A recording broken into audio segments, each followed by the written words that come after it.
आम्ही या मंदिरावरून आम्ही किशनभाऊ राठोड पंडित यांचे छोटे भाऊ लहान पंडित भाऊ राठोड यांना आमच्या तिन्ही तांड्याच्या वतीने शुभ हार्दिक विचार करू शकतो की तुम्ही या बंजारा संघाचे अध्यक्ष व्हावा. आमचा पाठिंबा तुमच्या पाठीशी आहे.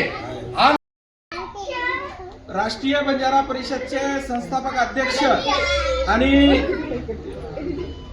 धर्मरक्षक किशनभाऊ राठोड यांना या भोसरी नगरीमधून या दिघी नगरीमधून या दिघीच्या संत सेवाराम महाराज व संत रामराव बापू यांनी जगदंबा या मंदिर पवित्र ठिकाणाहून आम्ही सर्व बंजारा बांधव या ठिकाणी विनंती करतोय. आपण राष्ट्रीय बंजारा परिषदेच्या राष्ट्रीय अध्यक्षपदासाठी ऍडव्होकेट पंडितभाऊ राठोड यांना गल्ली ते दिल्लीपर्यंत नेतृत्व घडवण्यासाठी त्यांना संधी द्यावी आणि आमच्या सर्व बंजाराची भावना लक्षात घेता आपण लवकरात लवकर निर्णय घ्यावा अशी मी विनंती करतो.